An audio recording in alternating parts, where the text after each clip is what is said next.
To face. This is the first and final face-off before you go in the ring tomorrow. What was the hatred you saw? I mean, obviously I saw Abel almost got in the mix, but what did you see? I saw he's like a clown. He's showman. He's not true guy. You know, they're selling y'all wolf tickets, people. You're eating them right up. Hey, pussy, are you still there? I back. Trust me, I back. But I'm not impressed by your performance. You'll do nothing. You'll do nothing. Shut your fucking mouth, you'll do nothing. You'll do fucking nothing. Not one of you'll do nothing. I'll tell you what, bro. You know, I was out there, I was fighting all the hitters, bro. You ain't fought no hitters.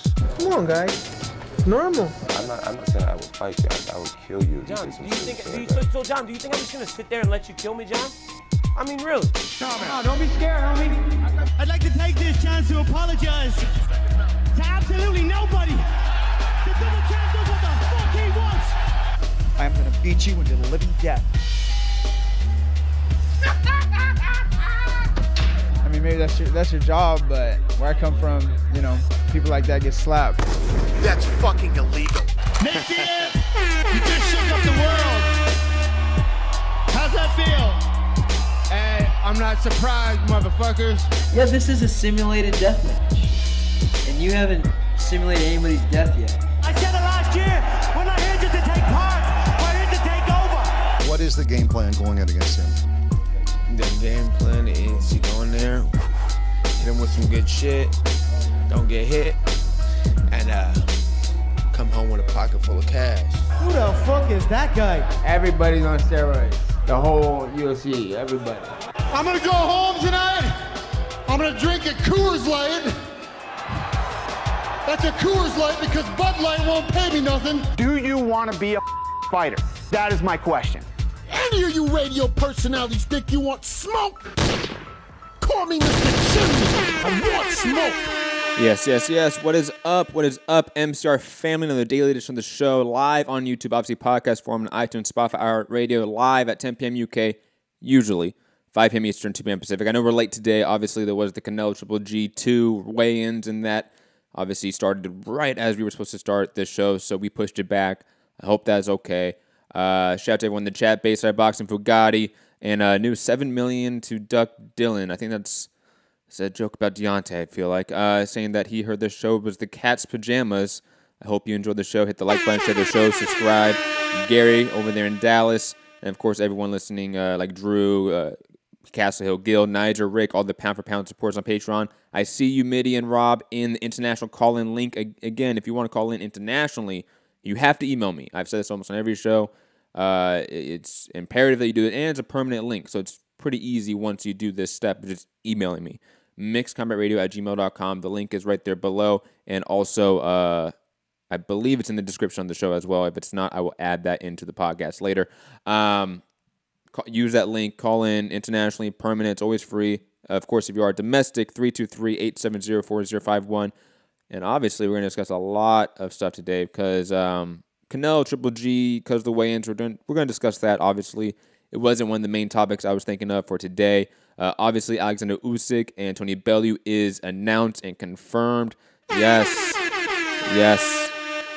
There is a guy, ladies and gentlemen. This is not fake news. Nope, it's real. It's actually happening.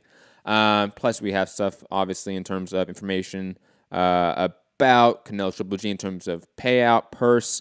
TMZ is reporting some outside the ring instances with Gervonta Davis that we're obviously going to touch on as well. Obviously, some MMA topics to get to. I did not touch really on the Michael Chiesa, Conor McGregor lawsuit, so I will touch a little bit on that as well. Plus, more information about the buyout of Flash Entertainment for part ownership of the UFC. And, of course, there's more information because it is the Daily Show. We cover all news in the combat sports world, but let's get into it. Mitty, Rob, I will get to you probably after the Usyk topic. I feel like that's what you guys want to talk about the most. So just let me, build the topic up and I'll bring you guys on. But obviously, Eddie Hearn and Matchroom Boxing announcing that this is official. It's on with a bunch of crown emojis. Usyk versus Tony Bellew, all the cruiserweight marbles, November 10th at the Manchester Arena, November 10th on DAZN in the U.S., Sky Sports, box office, obviously, in the U.K., so it's going to be pay-per-view over there in the UK. Obviously, DAZN will be on the app, $10 a month over here in the US. This is a fantastic fight. Like, this is purely the best fight to make in this division. It's the best possible opponent for probably both respective men. It's the right timing for it. Like, there's really nothing negative to say about this fight at all. It's all positive. I still am picking Usyk. I feel like he's the clear favorite, though this is a competitive fight. And obviously when Rob comes on, he's going to be waving the Tony Bellew flag, and that's okay. This is competitive. Tony Bellew is an elite competitor, not only in the cruiserweight division, but also at heavyweight now. He showed that against David Haye twice. However, I think Usyk just has more passive victory in this matchup. Cannot wait to obviously chop it up with Rob here. And I think it's just time to go to Rob. Time to go to Rob and Mitty. If you guys want to come in at the same time, I don't care. Unmute yourselves. I'm waiting for Rob to wave the flag. You want me to do the air horns for you, Rob? Do I need to play? Yeah. Do I need to play "God Save the Queen" or something over here? Yeah, you can do the UK hour theme tune. Do I have it? Let me see if I have it. Damn, I might. Although it's very AJ Wilder centric, it's got a little bit of Bellew on there, but you know what's sad is I actually deleted it from my soundboard. Oh, you're so bitter. No, wait, I found it. Don't worry, hold on. Here we go. And the main thing we cannot forget stand up. is I am the unified heavyweight champion. You predicted BJ was going to beat me, didn't you? You predicted he's going to beat. He got smashed. He got smashed. Had to go to America. Everyone had to spend a heap of money to go to Vegas. RIP UK hour.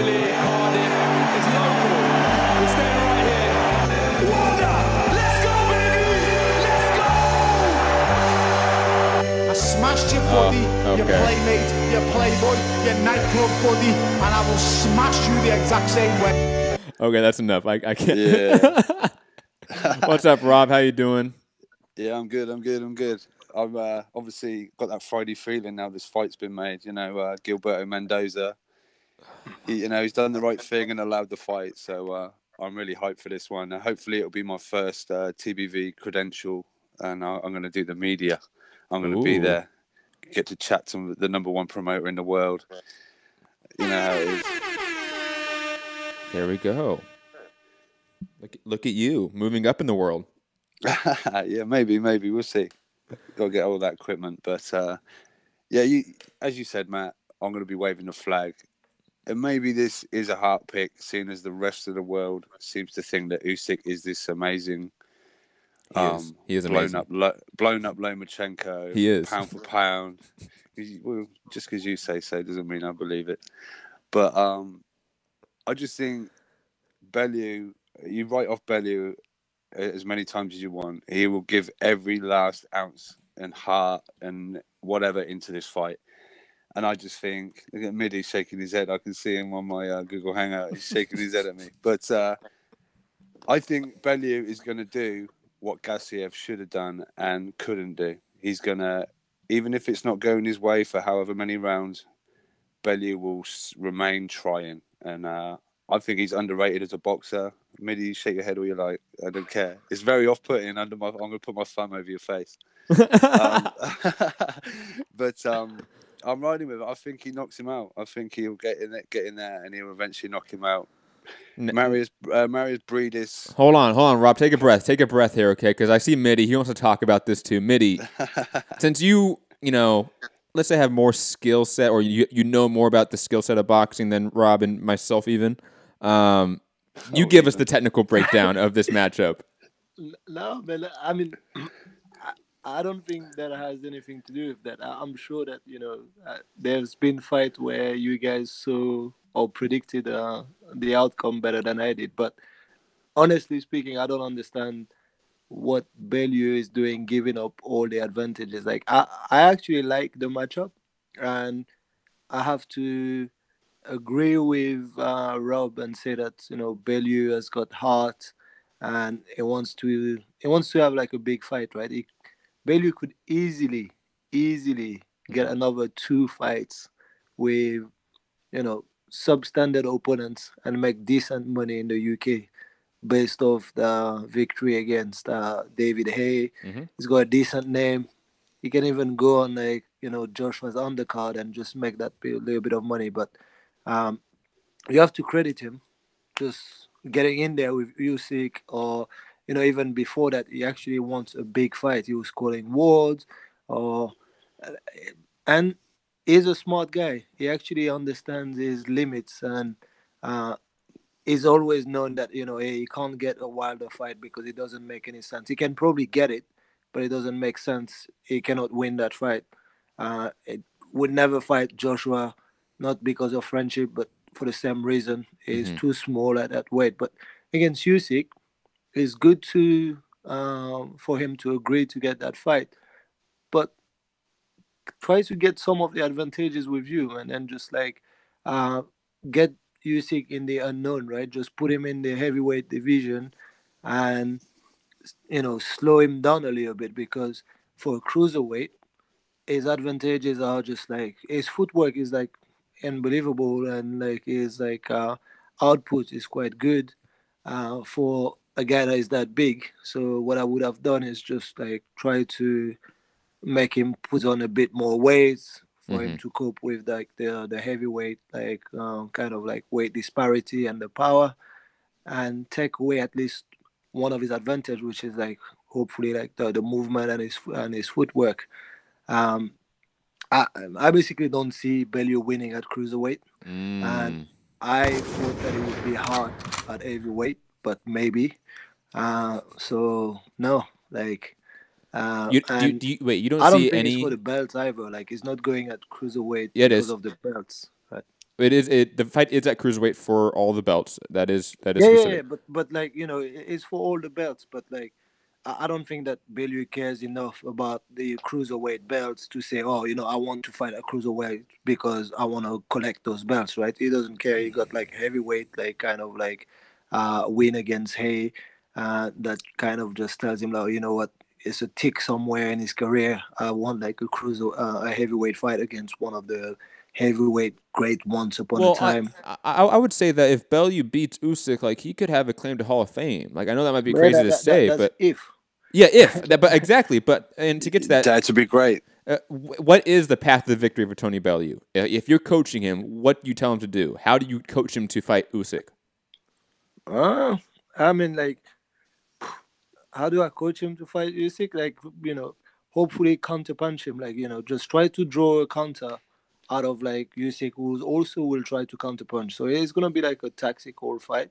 But I'm gonna try to get him, draw a fence. He's gonna try to get the counter punch and then just beat him to the counter. So that's what I would do if I was a Dave Caldwell, and say, you know what, you're not gonna win like a fight with him just like being on your toes and just like trying to get in on the inside, because he's good with his counters and he's good with his footwork.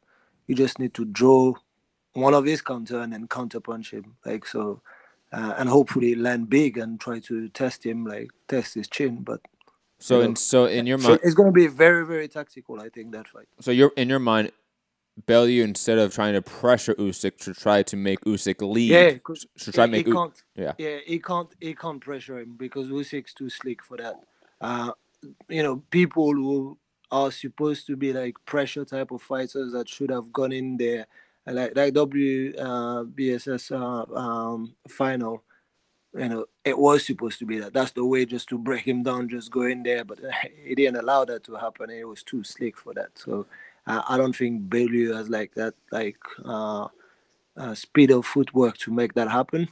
And he just needs to land heavy, and that's going to happen off a counter, I think. Now, Rob, I'll give you a rebuttal because you haven't had time to sort of like respond to what Mitty is saying.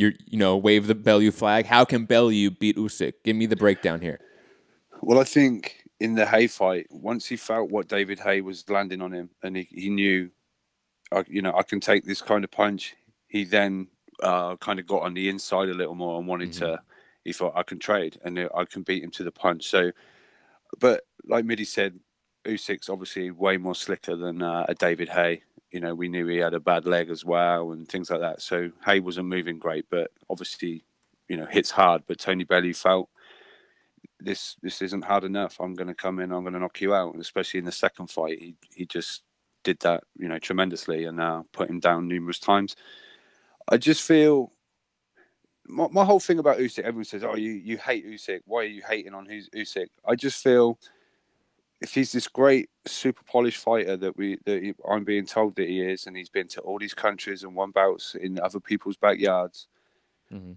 Why did he struggle so bad with Breedis? What was the? I know Breedis. I've heard a lot of things saying he's a very difficult opponent. I've heard it from other fighters, but if he's, this great pound for pound fighter, I just think. Well, I mean, look, Tony Bellew is already laying this out as what a challenge is. He loves being the underdog, and he's making it even more so. He said on Sky Sports, he said, why is he so difficult? He's the monster nobody wants to fight. He's younger, he's faster, his output is great.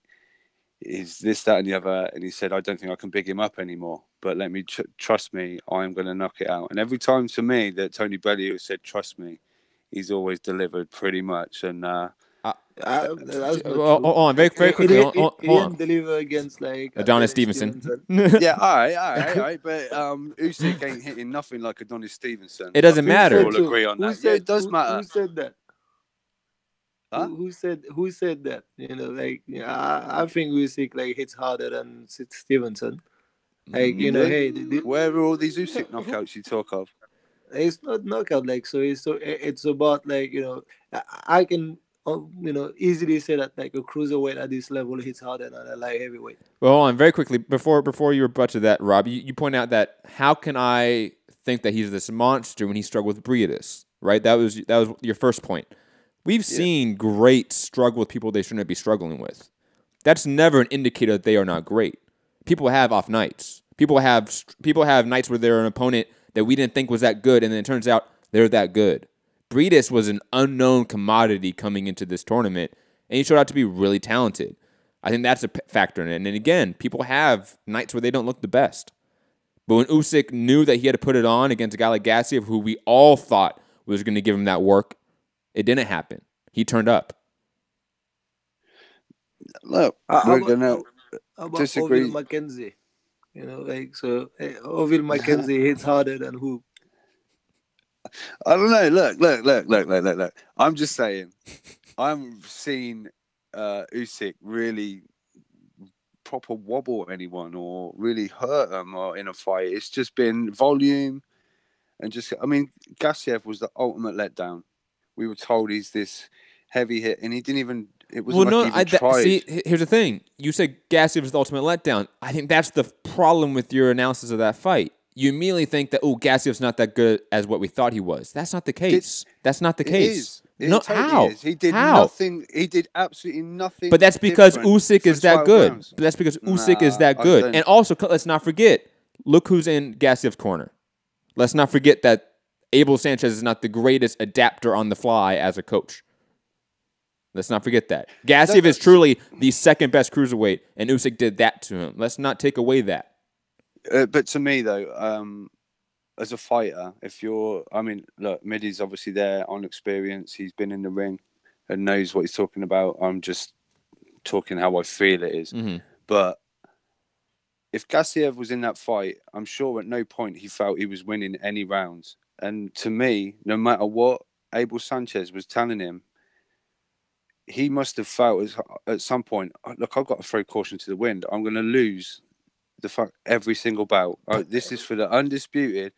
And he did nothing at all to throw caution to the wind. But Rob, I hear what you're saying, Rob, but I'm sure Gassiev didn't go to the ring saying that, I'm not going to do anything today either, right? He went in there when the first bell went. He said, hey, this is my game plan. This is what Abel told me to do. And this is what I need to do. But he just couldn't do it. Sometimes I agree with that. Like you have your game plan. You feel great. You get in there. And then the other guy is just that good. And you can't just do it. And now what you're saying basically is that he should have said, fuck it. Let me go and get knocked out, right? And just finish on my shield, right? Like some fighters just don't do that. And maybe, yeah, you're right. In that respect, that's maybe the criticism that we can have from Gassiev and say, you should have said, fuck it, I'm going to finish it like a warrior. but it's hard to say when when we're not in there, because and also at times you Of must course, be feeling of the course. power, right? You must be feeling the power, and you must be. Yeah, he got hit by no, fucking quickly, Rob. 1,000 jabs. Quickly, Rob. That Yeah, also I'm doesn't gonna- mean. I'm gonna- Hold on, Mitty. Hold on, Mitty. That also doesn't mean that he's not an elite guy. You know, Yeah, the people that can adapt on the fly in the middle of a fight is a very small percentage of fighters out there. Like, that takes real skill, natural talent to be able to do. And maybe let's not all shit fighters on have got Abel. elite hearts either then. No, but let's not shit on Abel either, right? Because Abel Sanchez told him hey, what are you doing here? There's so much you can tell a fighter, but he has to go and do it. And Abel told him you want me to pull you out? What's going on here like that? So it's basically that you're on your stool, you're being told what to do, you're being told to put more pressure, you're being told that you're not winning this, just get in there, rough him up, and you're not doing it for XY reason. We can question the heart, you can question whatever, but the guy probably said, hey, I can't win that fight. He's too powerful, he's too quick, he's just picking me off, and I'm gonna pick up my points, loss, and go home and fight another day. I don't want to finish on my back, right? So to me, rounds 1 through 12, Usyk, it was basically a repeat. Round 1 to round 2, Yes. it was the same every round. So that suggests maybe Gassiev hasn't got the greatest boxing brain. But I would maybe say Tony Bellew has got a better boxing brain than Gassiev then. And that's Let's see. another. I'm ready to bet that the same thing will happen. I think that Usyk will just repeat round 1 to 12, unanimous decision, kind of easy decision. And at this point, I don't think it will be fair to say Bellew doesn't have the heart or anything. Bellew will just turn around and say, guys, I tried, but I couldn't. I couldn't even just get close or try to throw the bombs. Well, and maybe we'll just say, hey, that's the same as Gassiev, right? Well, very quickly, Rob, I actually will agree with you that, from what we've seen, Bellew probably has more of a case study to show that he has a better boxing brain, right? I will give you that. But also, he does not have that specialty, that one thing that we can look and go, that's the thing that's going to beat Usyk. I don't see that. With Gassiev, we thought... Left hook. Oh, let me finish. With Gassiev, the forward pressure and aggression, we thought that was the specialty, and it wasn't enough. I don't think Bellew is as good enough with the pressure as Gassiev. He may be a better boxing brain, he may be better at just boxing, period, but Usyk is still on a different level when it comes to that, in my opinion. Okay. Look, I was going to come on here and know. say what I'm saying. I know. I knew what you were going to say because you're well and truly on the hype train. Yes. I got off it and changed over to the Lewis Ritson station. So yeah, we're not going to agree on that one. But if you want to talk something else, because we're going to just go down rabbit holes and not get anywhere. Well, what do you want to talk about? We love Bellew, man. You've got to love him, but there's a stage at which you have to say, I don't know if that's a good fight for him. And also, the thing is, it's not like Eddie is giving him a chance against a fighter that he hasn't signed, right? Eddie is smart too. He signed Usyk. Mm-hmm. He signed him for the future, right? And Bellew's got one last or maybe 2 fights where, every time you finish a fight, say my wife said that's the last one, I'm retiring. Yeah. His wife is saying, hey, you know what? That's your last one. Go and get me 3 or 4 million, and then that's it. We set, right? So Eddie is not gonna put his egg in the Bellew's basket. He's probably giving him his chance to make that money and retire, man. Yeah, I think numerous times they said even if this fight hadn't got made, apparently Bellew was going to call it a day. This was this fight or nothing, and even after this fight, that's it. Game over for Tony Bellew. So that's it. The opportunity is there for him to go out, big money, potentially the undisputed champion. Just to get his little name on that pound for pound list. Hall of Fame, maybe, all that kind of thing. And Usyk, regardless what happens, also is moving up to heavyweight from here. So that's apparently the plan. So agreed. We'll have to see what Usyk can do at the bigger weight. Whether he puts much more weight on, see how big he can get, how hard he can punch, and cope with these real big guys. We'll just one question: do you know where the fight is? Manchester. Manchester. Manchester. Oh man. Yeah. Okay. Yeah. I'm there, Mitty. You got to come. We'll go. Yeah, I don't know. I'll try to do that. I was hoping it's London, so you can come down Yeah, to London. yeah, for sure. But yeah. So did everyone catch the weigh-in? Yeah, I did catch the weigh-in. What did I you think didn't about actually. it? So just like It was. I mean, it's run-of-the-mill weigh-in. Like it's like if you've seen one boxing weigh-in, you've kind of seen them all. Canelo, I thought looked in good shape. So Triple G looked like he was in good shape. Neither guy looked like they were weight drained. Like no one on the card really looked like they were weight drained. So that's a good sign. Even like David Lemieux looked like he was on point. He was in shape. He was dedicated. That was good to see. Canelo and Triple. How was the face-off? Like it was did good. They actually face off? They did. Was it tense or They something? did. There was a little bit of back and forth. Yeah, they had to be separated. 700 people stepped in, so it didn't really break yeah, into anything. Eddie Reneso and his dad like jumped in and wanted to fight Abel Sanchez. That was probably the most like conflict there was. Not really between Canelo and Triple G. It was Eddie Reneso and Abel Sanchez, which I love. Best part of the whole weigh-in was Canelo walked back to his stool, popped some mystery tablet, and then sat down and broke his stool. He fell on the floor. I thought he was gonna like take like a steak from his pockets and just bite some beef or something. But just another thing, like Matt, maybe you can explain that to me. Yeah? So I didn't watch the part where Canelo and Triple G faced off or weighed in, but I was following on like Aries Cruz Facebook Live, and at some point I saw some kind of like UFC fighters being like announced. What the hell was that? Yeah, what are you doing, Midi? Yeah, do you really want to talk about that? No, it was on. Let me explain it really fast. I'll explain it really fast. Okay, so Chuck Liddell versus Tito Ortiz 3 is being promoted by Golden Boy MMA. They are obviously our former UFC champions. They fought twice in the UFC. They hate each other. Chuck Liddell's coming back from an 8-year retirement. Both guys over the age of 40. What else do you want me to say? I didn't even know those guys. Like I'm honest, I watch the UFC from time to time, but I've never. Well, they were like a decade ago. Fighters. Like Chuck Liddell last fought 2010. I just didn't understand why and what they were doing. Is it like a co-promotion, UFC and boxing? That boxing fight's happening in November in LA. Not boxing fight. It's a boxing sorry, not boxing fight. Sorry, MMA fight. I apologize. Sorry.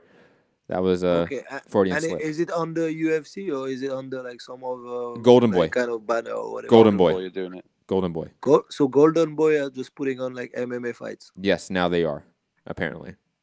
Wow. Okay. Yes.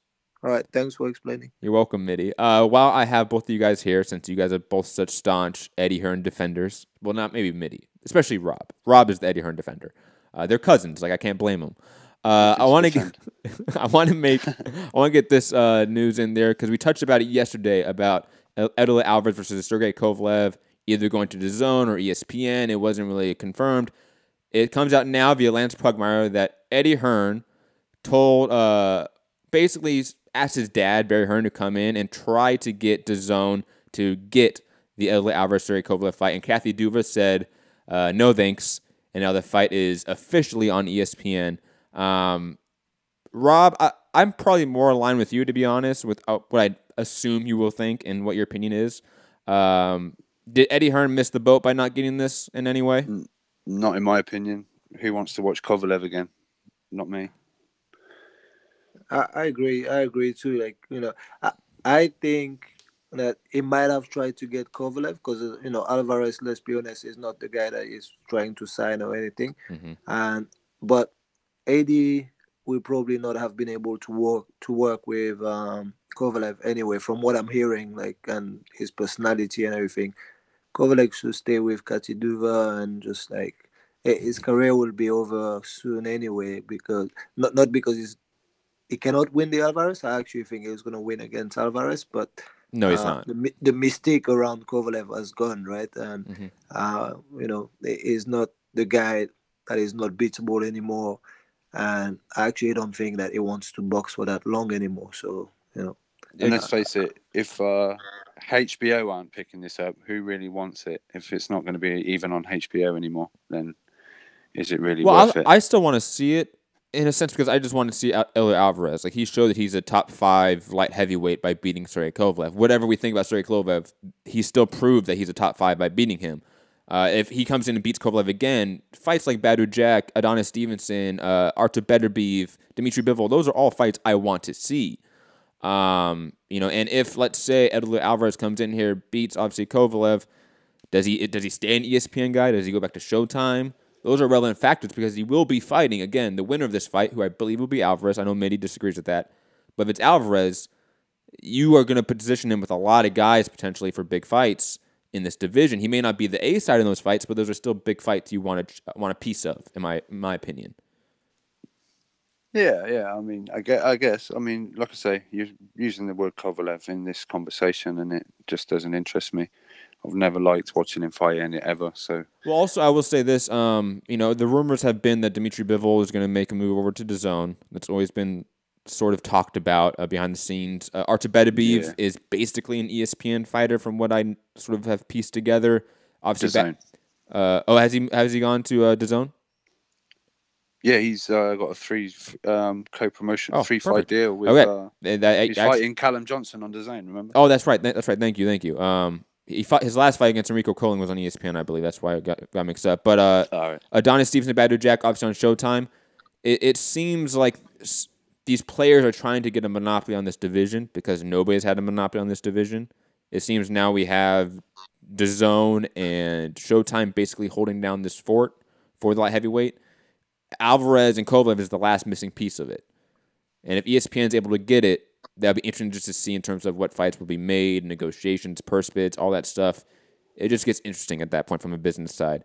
But yeah, I agree with everyone here saying that's not like a make or break it event. Like this event's not going to bring in a rush of subscribers. And I actually want to touch about that briefly with you guys because I really respect what you guys think and your opinions about this stuff. I briefly talked about this with Rob in our group chat, I think, maybe a couple days ago, about I do not think there's a singular person in today's age, other than maybe a Mayweather, that DAZN could pick up and instantly make them neck and neck with Showtime and ESPN for exposure and influence. I don't think there's that single guy. I think it's going to take at least 2 to 3 years of building a real stable of young fighters that can eventually form into something. They have to find their diamond in the rough more so than find a old fading legend like a Manny Pacquiao even. I think those guys, while in the short term equal short-term success, long-term, they need to build a actual regional scene out here through Matchroom USA. Yeah, I think this is definitely a long-term plan. Look, it's been, 3.5 months, 4 months that DAZN has come on, and I think Eddie's done a pretty good job. I've seen a lot of people liking what they're seeing on the DAZN app already. Some people saying I really like some of the fights that he's made, especially today. Now Usyk Bellew's going to be on the on the schedule. So I've seen a few people, but as far as landing a certain name, I mean, there's talk of Canelo ending with HBO, but he's obviously not going to DAZN. No. So that one's obviously out the table. So I mean, yeah, maybe there isn't that big star, but my only thing is, like you said about building interest around a young up-and-coming fighter. The interest is only going to be there if the subscribers are there.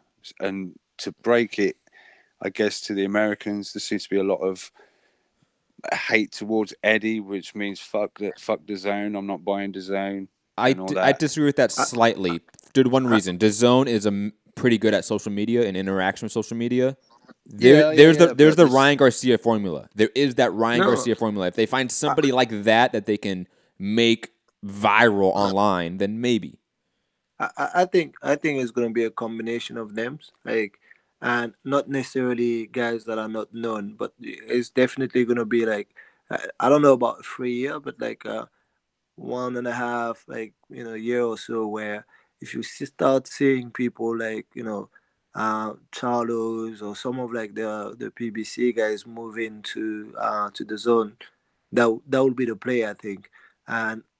And in terms of just backing the popularity, we know that it's not necessarily signed to DAZN and it's more for the US guys, but then making sure that Joshua fights are available there is going to help also. So that's going to be the guy that's going to drive people to the app. But yeah, I think, and then you're going to see several other names trickle down. Hopefully, as I said, like I think the market is still there for the Charlo brothers to come through at some point. Maybe a Spence at some point. Keith Thurman, but it's mainly PBC targets. I think like he's gonna have to steal from PBC. But just to reiterate, like you said, it's a combination of those names. Not any one of those guys is a game changer, in my opinion. Not even a Spence, not a Charlo, not even a Deontay Wilder. Like true, and I've always been the guy to rep Deontay Wilder's stardom. I don't think even he changes the ball game. No, he won't. He won't because he'll lose against like AJ, and then that'll be done, right? So. Yeah, speak that talk, Midi. No, it's true though. Yeah, no, I know. You're right. But if you look what Eddie's doing, people are like, "Oh, where are all these big stars? Where are all these big stars?" Now, look, I know that's on Eddie's fault because he was saying, "I'm going for this guy, this guy, this guy, this guy," and everyone was like, "Holy shit, $1 billion! He's going to go and get these guys! Holy shit!" And pretty much everyone seems to be saying no. But what is happening is Eddie's building maybe a stable of like B-sides that could be for the so-called A-sides. Now, I think he's going to have to spend a lot of money to try and we had on TBV we had Ken Porter come on the show and he said the question was asked about DAZN and Eddie, and he said, look, Sean hasn't got any network deals. He's not signed to any promoter. He could go anywhere on any network. He said, but he kind of backed that off by saying, but we won the Errol Spence fight. And so, that kind of suggested like we're not going anywhere. But he did say, we've had a call from, and he didn't actually say Bob, but on the show we kind of said, so that must mean Bob then, because you said Eddie hasn't called you yet. And then Ken was like, oh, he's smart guys over there. Like, so we kind of maybe nailed it down to Bob Arum. So ESPN are maybe going to have a meeting regarding Sean Porter. Now, Eddie's come out and said he would make an offer to Porter. So obviously Sean Porter's not going to be the name, but if Eddie was to be able to get Sean Porter and then throw enough money at Spence, could we see Porter Spence on DAZN? I don't know, probably not. I think Errol has already said he wouldn't go to ESPN. I fight on Showtime, I fight on Fox. And he's made that perfectly clear. So that's maybe not. But whether this is partially a tactic as well, Eddie is apparently offering all this money to all these fighters and they're all turning it down. And are they going back to Al and saying, look at that. Look at the offer I've just been given from Eddie Hearn. Of course. And Al's going to be like, I'm going to have to match it then. I'll match it. So, I mean... But that's not a tactic. That's not a tactic for Eddie. Like, Eddie's not thinking like, oh, I mean, make Al pay these guys more money. Like, he doesn't get the fighters like that. He said it's just going to eventually start getting expensive. Well, of course. If I offer... So, of course, yes. Eddie said he can't go out and get 20 of these big stars from PBC. It would be ridiculous, right? So he's saying he wants 2 or 3 and start building slowly. And then obviously he's got these young amateurs that are making debuts and, the Jesse Vargases of the world and things like that. So I think he's ticking along nicely and it's just going to take that time before. I just hope we get to hear, like, I'm sure we won't because it seems, things get guarded, but like subscriber numbers and how many people have got, just like we won't know how many people have got ESPN Plus. No, you won't know that. Yeah. But one thing is for sure is like, money talks. And then, people like Andrade, you just said it, like Jesse Vargas and all that. Fighters talk to each other. They will tell the truth. They'll say, this is what I used to get here. I'm not the A-side fighter, but I'm being treated like nicely. And I'm actually getting to that A-side status, and that's when you're gonna see a movement of like other fighters that starting to come here, to the zone, and I think that's really, really gonna happen. I keep talking about Charlos and all that, like, but those guys aren't what they're supposed to be. I'm telling you, if those guys were in the UK with like close to a 30-fight record.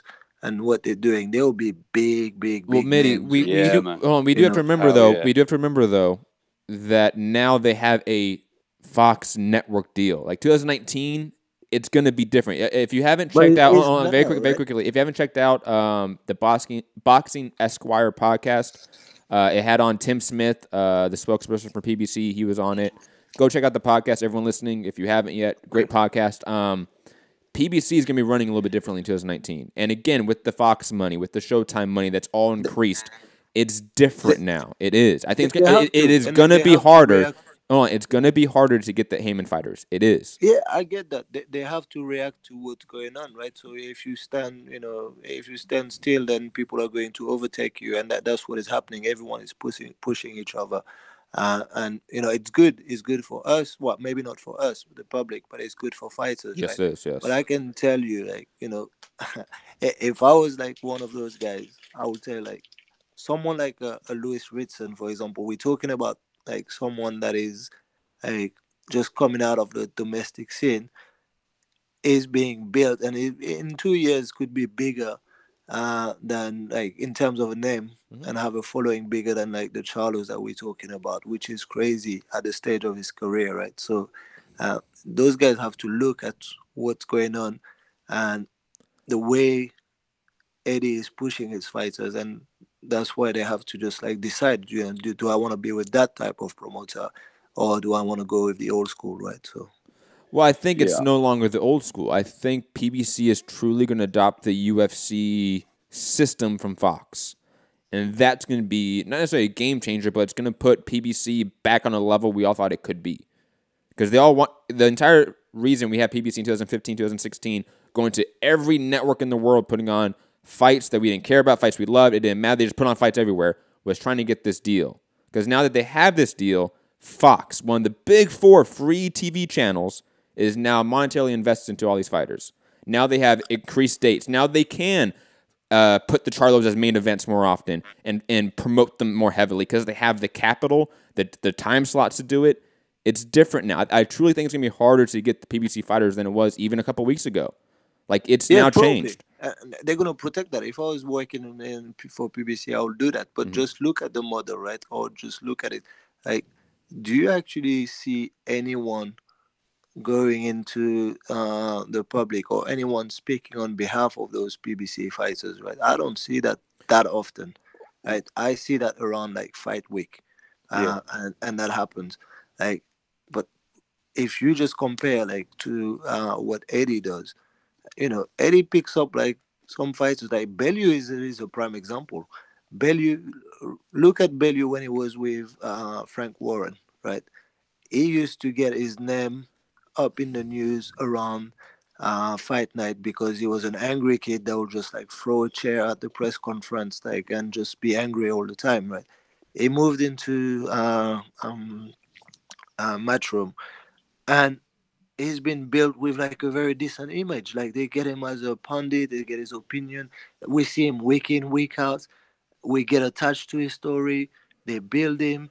And that's how he's making those like big money moves, right? Look, I understand that Eddie Hearn as a promoter, obviously one of the best salesmen in the game. He's always in the media. That's a selling point. I understand that. But is it a better selling point than Fox? Not. It's not. It just clearly is not. If you're the Charlos, if you're Jarrett Hurd, if you're Deontay Wilder, now you have a Fox deal lined up in 2019. Now the entire game is changing. The PBC model that we all know is completely different in 3 months' time. I think they hold on. They're going to wait for a bit at least. It won't be it will be at least a few years till we see those guys move and leave Heyman, if they even do that. Yeah. I mean, you guys have been promised like extra like boxing content, just like shows and things like that. Kind of. I believe DAZN are doing it. Obviously, I can't log into DAZN and see it, but Ak and Barak are doing shows. They got a show on DAZN? Yeah. Salute to them, man. Salute. Hold on, let me air horns for them. Salute. Those are 2 hardworking guys. Yeah, they've linked up nicely, apparently, from what I've heard, and different people on Instagram hitting me up saying, "Oh, I got DAZN. It's pretty cool." Ak and Barak, they're with Joshua. They've built a good relationship with Joshua. They put something up, and it's not just DAZN stuff. They've got behind the scenes, and it was filming with Sean Porter. A little bit of conspiracy theory. Oh, look, already Sean Porter's on. That is a little bit of Eddie's only just spoken about maybe sending him an offer, and he's already got a show. But didn't Tim Smith on that podcast mention there's maybe another deal, some TV deal? Yeah, he did mention that. That was kind of that piqued my ears a little bit. I didn't expect that. I don't know what it could be. I have no idea what that could possibly be. But imagine if PBC now has a third TV deal. Like the question of, they don't give these guys enough fights, that is no longer going to be a thing. What could that be? What could that TV be, though? Where would it be, like CBS? See, I don't know the whole network. But CBS owns Showtime, so... Oh, right. Okay. So I don't think they would need a specific CBS deal because they have a deal with a subsidiary of them. You know what I mean? Yeah, okay. I could be wrong about that. Maybe they will get a CBS deal, but it would... I don't know. I've heard in the past, fighters have fought on CBS, and I've heard fighters are obviously fighting on Showtime. Yes. I didn't know there was a link. Yeah. I didn't realize they were connected. But CBS is owned by Comcast, and CBS owns Showtime. Just so you know. And right, and Comcast is supposedly coming in for Sky as well, right? So, so Showtime and Sky. Who knows? Maybe we'll all get the same channel. That doesn't happen. That doesn't happen. No, I'm joking. But yeah, I mean, I feel the same as Midi. Like, I obviously do a lot on TBV's social media, and I see all the tweets all day, all that, and I just feel even the networks. Social media account until it's kind of like fight week. There's not a lot of push for these guys, and like you say, maybe the Fox deal and on free TV it will change. But just even social media push that can be done. No, I'm not going to disagree with that. You guys are completely right. That's poor. It is poor. PBC has always been poor with that factor. They have always been. Why? Because they don't have a spokesperson really. Even though Tim Smith technically is that, he's not a guy going and actively trying to do media. He's not a guy at the press conferences talking in front of the media. Eddie Hearn's that guy. They have no... Even though Tim Smith is technically the face, PBC has never had that guy. So that's always going to be a negative to them. However, does that outweigh the new factors at play now? I think that's the new equation. Yeah, I mean, you'll have to break it down for me, but I believe... there's a bit of whose is the biggest budget. Some are saying it's the new Fox and PBC and Showtime deal combined, or is still the DAZN one. I believe Eddie's is the biggest per show. He's got the biggest budget per show. So whether that means if you average the money out per event, yes, Eddie has more money. But the per year deal, it's been reported that PBC has a bigger combined yearly budget than DAZN and Matchroom, though it is pretty close. I mean, I've been hearing like 130, 135 million, like very marginally better than the 125 million per year that Eddie has. But still, those are gigantic budgets. A year ago, the biggest budget we saw was 23 million. That's exactly. So hopefully, they put this money in the right places, and all these fighters make good money.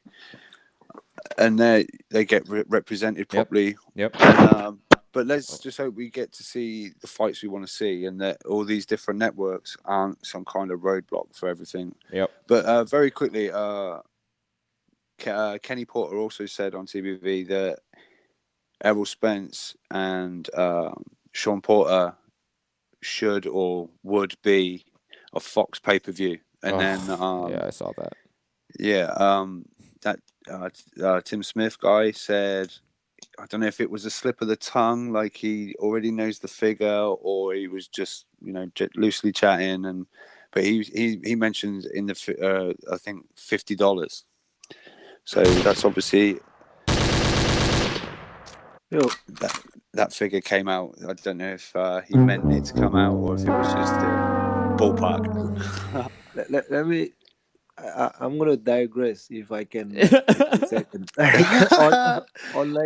on something that I hear quite often, and Kenny Porter said it well. He said it well, and I agree with that, because when I hear people say the fighter is the promoter works for the fighter, like when I hear that, technically, theoretically, whatever, it sounds good, and that's what people want to think. I can tell you, no fighters work for, no promoters work for the fighters. I'm telling you, the fighters work for the promoter. Yes. Like, that's sad to say and all those things there, but you just have to see and look at the longevity that the promoters have, and when the fighters are supposedly in charge, are done with their career and are broke, and the promoter is still prospering and just have maneuvered whatever they want, like you have to start listening to fighters and people who understand the game. The fighters work for promoters. They get on shows that promoters put, and they listen to the promoters say, hey, this is where you're gonna get your money. This is what you're gonna do for me. This is what I'm gonna try to do for you. Well, when you hear a promoter come and says, "Oh, I've got the best interest of my fighter at heart," it's true for some of them, but at the end of the day, fighters work for them. So that's my view from knowing what's going on, from talking to loads of fighters, and especially the ones that do not have, like, there's few exceptions, right? We know Floyd, we know AJ probably is pulling a few strings right now, but we're talking about 99% of the fighters, they work for their promoter. Absolutely, period. absolutely. And to stitch back off of that, I know I sent you guys the link in the chat, so I assume you guys saw, obviously, Abner Mares get kicked out of the Triple G Canelo weigh-in because Oscar. Salty. Did you guys see Oscar's comment in the chat? Dude, it's just, like you said, maybe like promoters, they're the 1% in boxing. They are. And the fighters are the workers. They're the workforce. They're the ones that put in the hours and hours and the wear and tear on their bodies to make a very small percentage compared to what the promoters are making, except for, obviously, the top 1% of boxers. Like the Floyd Mayweathers, the Canelos, obviously, they make a lot of the money compared to what their promoters are making per their events. But you have to work so far to get to that point. You have to be the company man so much to get to that point that it's just like the idea of like fighters have to sell their souls. Like fighters have to sell their souls to these promoters, and it's ridiculous. I'm glad we're on the same page because I hear a lot of things. They say, this fighter is ducking this and he's trying to hide behind his promoter for saying that. If he says to this promoter, "I'm fighting this guy," and that's done. And those are people that are trying to tell me that they understand the game. Like, they don't understand the game. That's not how it works. No, I think anytime I've said someone's ducking someone, it's all in jest. I mean, I don't think any fighter is scared of another fighter, really. It's clearly behind the scenes where either a deal can't get made or, it's not quite the right time. And I know we've heard Barry Hearn. He said, ideally, we'll have this Joshua Wilder fight in 2022 or whenever, when it can make 500 million. Or, I think if you put a pair of gloves on AJ and a pair of gloves on Wilder right now, when they walked in together, they wouldn't be like, "Oh, wait, I don't want to fight you right now." They would happily just go at it. I think they want to fight, and it's people in business suits and board meetings are the people that make the best fights we want not happen. People, it's not the fighters. Like Mitty's, like when a Canelo listens to Oscar, he's gonna listen to him. When Oscar's telling him, "Hey, don't fight Triple G," Canelo comes from a poor, mean streets of Mexico. You think he's not gonna listen to Oscar? Of course he is. He's your future president. I hope. Hey, just a quick one. So sorry, Rob. You're right. I kind of understood what you said about Abner and thing, but what actually happened? So he tried to go into the event and they kicked him out. Yep, Golden Boy threw him out of the media of the weigh-in. Why did he embarrass himself by showing up anyway? I don't know. I don't know. He just wanted to check the weigh-in out, I guess. But crazy, man. He was wearing a Canelo hat, man. Abner Mares was wearing a Canelo hat, and he got kicked out by Canelo's team. Wow. How does that happen? I don't know. But back to Oscar being the president of the United States of America. Oh, okay. All I hope one of his policies is to build the wall, but build it around Ryan Garcia. Because that boy's talking himself into a beating. That's messed up. I think it won't be much worse than the guy that they have currently, right? So why not Oscar for president? Yeah. Speaking of Ryan Garcia, his nemesis, Gervonta Davis, per TMZ, was arrested for getting in a fistfight over a $10,000 bar tab, apparently. I don't have much to say on this, really. Gervonta Davis is such a talent. I just want him to just fight and get out of this trouble. He just had a kid. And I'm not considering to be like, oh, Broner's, you know, such a bad influence. Like, Robert Easter's been around Broner his entire career, and we've never seen this issue from Robert Easter. So, Gervonta Davis, please clean up your act. Get out of this. You don't need to be in situations like this. You just had a kid. You haven't fought in a bit. You're fighting Abner Mares, allegedly. Like, we don't need this shit. Please, stop. Do you know how many messages I've seen today of he's AB's 2.0? AB 2.0. Oh, of course. Of course. And look,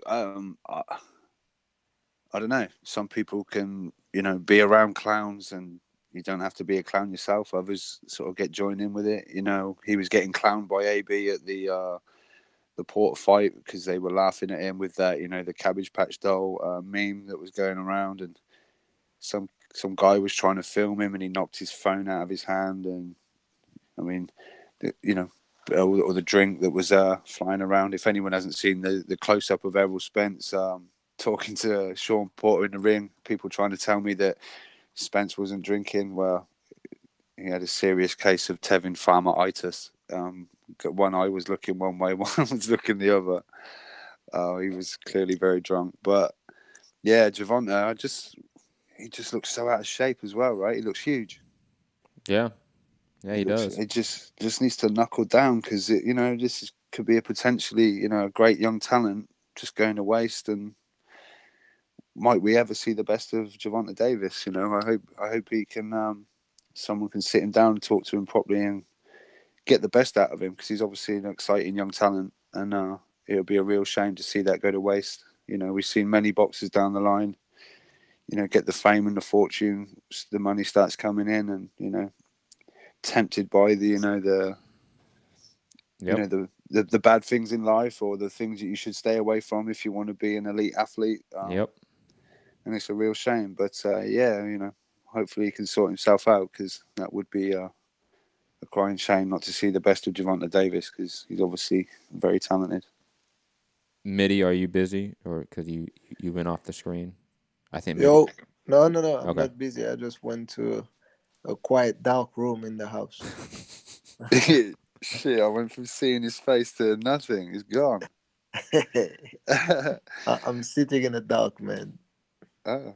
Okay, that's yeah. No. I mean, like Gervonta Davis, like, I don't know, man. Like, I saw the memes. I didn't even understand what the cartoon like character that, you know, they put around him, but I guess I don't watch that cartoon. The best though was the side by side with The Rock. Yeah, I saw that too. That was the best. But it's not healthy. Like it to me, it reminds me of what Ricky Hatton used to do in between fights. And I mean, I think he wished that he could have Ricky Hatton's career at the end of it, but you know, it's not that healthy, and it's sad, right? Because it is like an accident waiting to happen, and that's all I can say. He's hanging around the wrong kind of crowd. AB is not the guy to follow, and but you can only tell someone what to do. You can't just get them to do it. So it seems like he's gonna keep doing it, and it's a shame. The next thing in Adrian Broner's career is that he's managed to get himself locked out of the Uber. I saw that service. He can no longer get an Uber from the app. So. Yeah, that's awesome. And why is that? What do you? Because Broner would go on IG Live and be like, "Ooh, Uber, like, what's the taxi confessions? Like Uber confessions, like, and just harass Uber drivers online." But one, this one that got reviewed and then they revoked his abilities to use the app was, I think, a Drake and somebody's song came on the stereo and he was like, "Turn it up, man, turn it up." And the guy was like, turned it up a little bit. And then AB literally jumps forward, cranks up the stereo real loud and just basically screams in the guy's ear. Then he's dancing, putting his phone in front of the driver's face. The driver slams the brakes on. It's on his IG. You should check it out. Slams the brakes on, gets out the car and he's like, "Right, everybody out of my car." And they're like, "Come on, man." And he's like, "Get out of my car now. You can't be in here." And basically left them on the curb. So what's the point of that? I don't even get that. Like, I don't get how that is funny. And why are you doing this when someone is working Uber or probably have like 2 jobs or something like that? It's the same guy that went on a press conference last week and said, "I'm going to fight at the 144-pound division." Yeah, that's that guy. anybody wants his smoke, come and try and take the 143-pound champion or something. The catchweight belt. Yeah. Okay. I never get why Adrian Broner gets a fight, because no, you're not getting anywhere. When's he going to fight for a bout? Is he ever going to fight for a bout outright again? Probably not. No. So I mean, he might be thrown in there with somebody in a fight that we don't want to see. Like imagine, like Keith Thurman on a comeback fight fighting Adrian Broner on the co-main event for Wilder Fury. Like that could be a possibility, but that's about it. It's Cito Lopez, isn't it, for Thurman on that card? Well, I mean, hypothetically, like hypothetically, I could see Heyman doing that. Be like, okay, Thurman versus AB, like let's go. That can happen, I can believe that it can happen, So, and that would be good for Thurman, like as a comeback or just like tune up, whatever you want to call it, and but still have like a name on his on his record instead of fighting like maybe someone like unknown for which he's gonna get plenty of shit for, I mean, let's be honest. We saw Thurman, color commentator or whatever you call it, analyst or whatever, and he looks like he might need a catch weight before he does 147 again. And I'm talking maybe 150, because he looked pretty big. Yeah, but I've seen him just getting big like around the face before, but just come down. Yeah, he does. Yeah. Well, Rob and Mitty, any last points before I go to some other callers? No. No, just shout out to the crowd at the T-Mobile. That looked, for a weigh-in, it looked pretty crazy. Mm-hmm. So, Vegas still trying to cling on to that home of boxing. I'm just throwing shade, really. We all know it's this side of the pond right now, but and I know Bayside Boxing has just broke the chat. Oh, he's loved this entire time. By the way, he's loved all this. I haven't been watching. You're gonna love going back and reading the live chat. Don't worry. I will. Maybe he'll call in sometime and say what he actually means. That's never gonna happen. Yeah, Twitter fingers. All right, Rob. All right, later. We're gonna go over to Gary in Dallas because I'm actually really fucking hungry. I haven't eaten all day, and Gary is the last caller. Rob, please mute yourself. Santiago, you have not pressed 1. Santiago, if you do want to get in the show, press 1. Otherwise, I will assume you're at work and you are busy. So, Gary in Dallas, what is up, man? What's going on, hipster? Nothing much, man. How you doing? I'm doing all right. I caught half of that. Adrian Broner said he's going to fight in a 144-pound division? Well, it was semi-joking, but not. Like, Broner was asked if he would fight at 140 or 147, and he was like, I could fight at both, but I would love to, just defend my belt at 144. That was basically what he said. Well, how about this then? Because they used to call Pacquiao the catchweight king. Why didn't Broner fight Pacquiao at 144? I mean, you'd laugh, but you'd watch the fight. I'd watch it. Of course. I mean, that's the thing with Broner is that we all think he's a joke, but we would still watch the train wreck, You can name any fight with Broner, and a majority of us are going to watch it. And you said Keith Thurman. Keith Thurman's going to win, and he'll probably stop him. But I'd watch that fight. I'd be into that fight. And I think Broner would have some moments in the fight because he is skilled. I mean, he doesn't put it all together, but, there's a lot of things that Broner does well. Yeah. It's kind of like Zab Judah, right? Like Judah would look great for the first 3 rounds, and then he would just stop. Right? It's like, where was that Zab in the first 3 rounds? Like that's kind of the way I feel about Broner. He can win a round or 2 or 3 against anybody, but it's just he doesn't do it over 12 rounds. Yep. I scored that fight with poor Paulie. Yeah. And it seemed like when Broner wanted to take control of it, he just 1 round to look, but he gave it away the first 3 rounds or 4 rounds. And it's like, well, now you got to dominate the guy, and he doesn't keep it together. But I want to talk about Usyk and Bellew real quick. Perfect. I think Usyk schools him. I think Usyk dominates him. I think it's a 120 to 108 landslide. I think it looks a lot like the Garcia fight, but more one-sided. Interesting. But I'm not opposed to the fight, right? There's no other fight at cruiserweight, right? He just cleaned up the division. So this is really the only guy left for him to beat. So even though it's I don't think it's a great fight in the ring, it's still a logical fight to me. And, you know, Usyk didn't get a lot of notoriety from the mainstream U.S. fans because the cruiserweight tournament really wasn't televised. I had to buy some things, iCloud or something, or Cloud TV or something, to watch that fight for $10. And I just saw that they charged me for it again. I can tell you the thing, but this is a good name that he can build as a fighter who's had some success as a heavyweight, right? Because you would think after this, Usyk goes to the heavyweight division, right? Because there's nothing left for him at cruiserweight. Would you agree with that? Yeah, I probably agree with that. I don't think he stays around for like a Tabiti or anything like that. I think it just makes no sense for him. I see Usyk moving up after this fight, probably fighting a Joseph Parker, Dylan White sort of fight, and then try to move on to a Joshua fight. Joshua's the fight he would probably want after that. Do you think Eddie would do that right away? Or do you think he'd try to run him through White and then run him through Miller and then run him through his other stable as heavyweight? I don't see that. I don't see an extended run at heavyweight. I see a short little spurt at heavyweight, and then he's probably going to come back down to cruiserweight, in my opinion, and then reign there till he decides to hang it up. Because I think he's probably too undersized at heavyweight to stay there for a prolonged period of time. He doesn't have the power to really contend with these heavyweights at that level for a long period of time. Like, again, he may get a one-off fight with Joshua and look very well. I don't think he beats Joshua, but he may do very well in that fight. Again, I see it as a short sort of spurt to get some money, get some notoriety, and then go back to his home at cruiserweight. Okay, so you don't think he can stay at heavyweight? No. He's a pretty big cruiserweight. Like, so when he steps into the ring, what do you think he weighs? 215, 220? Yeah, probably somewhere around there. No, nothing like 230, nothing like that. Yeah. No, okay, so like, but Tony Bellew probably weighs but what did Bellew weigh in these two fights with Hay? Probably around 215. Yeah, but again, we're forgetting that Hay is another guy that came up from cruiserweight.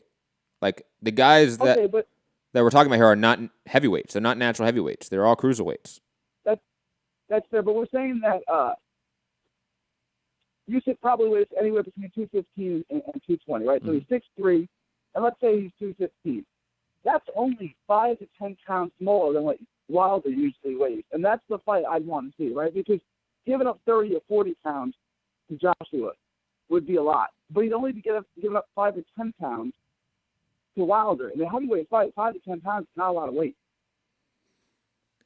Yeah, but you forget about the reach, the height, the frame of Wilder. Like, those are just vastly different factors than just the weight. The weight alone's not the factor here. It's also the height, the reach, just the overall mass of these heavyweights. Wilder's a big guy. I know that I think it comes across on screen, but in person, like it's really different. Like, he is a very tall, imposing guy that Usyk will have trouble with dealing with. Like, Usyk had, even though he beat, let's say, a Joe Joyce in the World Series of Boxing, 2013, something like that, like a few years back, right? He still had moments where he struggled, where Usyk, the power of Usyk was a non-factor, and therefore Joyce at some points was able to walk through Usyk's offense and land his own shots. And then if that happens with a guy like Wilder or Joshua, I think it's a different story. I truly do. Because again, I think Usyk will outbox Wilder. Like, everyone outboxes Wilder. That's not the question. The question is, can Usyk survive all 12 rounds and then win decision? I don't think so. I don't think he survives all 12 rounds. So you think Wilder would beat Usyk? That was Yes, by knockout. Okay. Yes, late rounds, very late rounds, because Usyk is tough. But I think Usyk eventually will get caught. Like, he does get hit. Like, Usyk is, even though he is such a defensive master, you can still catch him. Like, he still has patterns. He has very defined patterns of approach that you can time and catch him with if you pay attention to it, really. No, I agree with that. So he'd have to mix up his cadence, so to speak, a little bit against. Like, you know how Joshua, you know how Wilder would like feint with the lead hand, kind of paw it out there, and then use that sort of movement as to launch the right hand in. You're going to see a lot of that. Yeah. You're going to see a lot of feints from Wilder. You're going to see Usyk jabbing him a lot, dancing around him, winning rounds, and eventually he's going to get caught. All right, so Gerald Washington won rounds. Luis Ortiz won rounds. And those guys eventually got caught. I think you'd agree that Usyk is a much better, a much more skilled fighter than either Ortiz or Gerald Washington, right? Yeah, I'll probably give you that. Ortiz is closer, obviously. Gerald Washington, obviously. But Ortiz close. Usyk, I would still, I agree with that. Okay, so, and Usyk doesn't sit still, right? So he's not going to sit still for Wilder to land on him, right? I mean, Ortiz slowed down, and then he got caught. He got caught, the 7th round, and then he got stopped in the 10th round? You're forgetting that he also got caught. He got caught in the 4th round and then ended up hurting Wilder after that. Remember, he got knocked down with a straight right hand early. That's what it was. What was the 4th round or 5th round when he got caught? Ooh, it might have been the 5th. It might have been the 5th, but it's around that time. Okay. Yes. But Usyk doesn't sit still. The footwork, the foot speed, the combination punching. He's like a little Energizer bunny in there. He doesn't stop. So what my game plan would be for Usyk is win the first 8 rounds, and then just run away. Just if he gets close to you, hold him, and for the last 4 rounds of the fight, just stay on the back foot and don't entice him, because you already got the fight won on point. That would be my game plan for him. Is once you get the lead, that is insurmountable, just get on your bicycle. Don't come near him. No, because if you tire, he will knock you out. I agree that is the right game plan to have. I completely agree that's the right game plan to have. Now, can it be actually executed? That is obviously the question. Right, because, I think everyone agrees that Usyk would outbox you until Wilder landed on him. Mm-hmm. But, my thing is, I don't think Wilder lands on him, right? If I said to you, who would win, Maidana or Pernell Whitaker, you would say Whitaker, right? Yeah. Well, what if Maidana catches him clean? Okay, but I don't think he's done it, right? So that's kind of what I see Usyk. Now, could he catch him? Sure. He's 6'7" and has a missile for a right hand. Yeah, he could hit him, and then that would be a problem for Usyk. But I think Usyk has the skills to stay away from him. And if he has the discipline to say, I have this fight won on points, I'm just not going to entice him. And if he comes in close to me, I'm just going to smother him right away. I think he could stay away from him for all 12 rounds and win a lopsided decision. Definitely a possibility. The problem is that everyone we see outboxing Wilder, like Ortiz, Joshua, like Dylan White, I think could out-volume it and outbox Wilder until he gets knocked out. Like everyone has that sort of easy game plan to have, and then it's just so different when you get caught with that right hand. And like you said, maybe Usyk is that Energizer bunny where he's constantly moving, he's constantly on his toes, and you just can't catch him. It's definitely a possibility. I just don't think it happens. I am, I've seen that right hand up close. It is something different. It really is.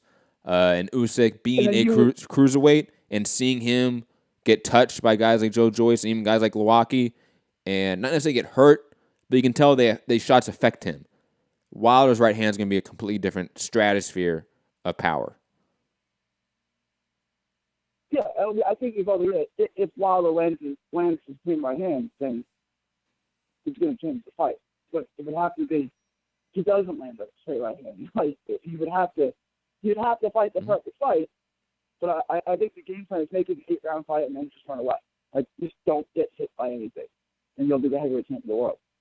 So, yeah, I would pick Usyk, but I could see. I think Wilder would have a puncher's chance, a real puncher's chance, and a good puncher's chance. But that was it. It would be Usyk's fight to lose. Do you think Usyk is the favorite going into that? Do you think Usyk's the favorite going into it? No, the betting favorite would be Wilder, for sure, because everyone likes to bet on knockouts. I would pick Usyk. I'm going to say who I would put my money on. All right.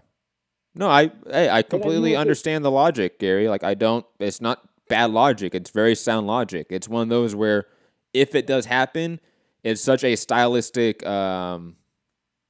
just not nightmare, but it's just a stylistic matchup that it leads to such a difference of opinion where you come down to this final road and this fork in the road, and it's like, okay, I either pick the power of Wilder or the boxing of Usyk. And it really comes down to that, and it's probably going to be 50-50 if it does come to that. then you would pick AJ to beat Usyk too, right? Yes, yes. So you I pick think both those two guys are the guys that beat Usyk at heavyweight. Everyone else loses. You guys below Parker, Dillian White. Jarrell Miller is interesting. Jarrell Miller is interesting because of the size, but I still think Usyk is just too good, and Jarrell Miller doesn't really have the pop, that single one-punch pop like Wilder and AJ have. But yeah, guys like Dillian White, Joseph Parker, they just do not have the levels that Usyk has. All right. That's all I got, Matt. Keep up the good work. Thank you, Gary, for calling in. Hope you have a great day. I hope you enjoy the fights, not only tomorrow, but tonight. We do have fights also tonight. Jose Ramirez versus Antonio Orozco. I forget who said it. I think it was Eric Rosas in the chat saying, I'm picking Orozco by upset. Eddie, you tell him what's up. Are you off your tits? Have you been smoking something? I know, Eddie. These guys, man, these fans, they've been smoking that weed way too much. That California free legal, it happens. That is going to be it for today, ladies and gentlemen, though. We're going to leave and bounce out of here. I've been thinking about doing a media reaction show for tonight's fights, mainly because I'm a bored boxing degenerate. Also, some housekeeping news. Our Instagram account got deleted. Yes, it did. It's sad. Shout out to the UFC. They do what it is. I am in the process of making a new account. It's having some difficulties. Instagram is not being friendly to me right now. Same with Facebook. So probably if you want to find us and find show information, all that stuff, stay up to date with what's happening with the show. Drew over on the Twitter sphere is doing a fantastic job of that. It's at MCR Radio Show on Twitter. Link is below in the description. It will be changed at some point. I want to change it to MCR Podcast, but some fucking Supersonics, Seattle Sonics podcast from way back in the day, from like 2013, has that Twitter handle. So I'm trying to contact the owner of that podcast from 5 years ago that hasn't posted on Twitter for 5 years. See if I can get that Twitter handle and get MCR Podcast, because then all of our accounts will be MCR Podcast, except for obviously YouTube, Facebook, and such. That's what happens when, like Bayside says, the deep state is after Matt. LOL, that's funny. Bayside. I know we have our issues, Bayside, but that was a funny joke. But anyways, hope everyone has a great day. Matt Hipster Hunter, Hipsters Here, Haters Beware. Will be back either tonight or tomorrow for some live fight chats and media reactions. Peace.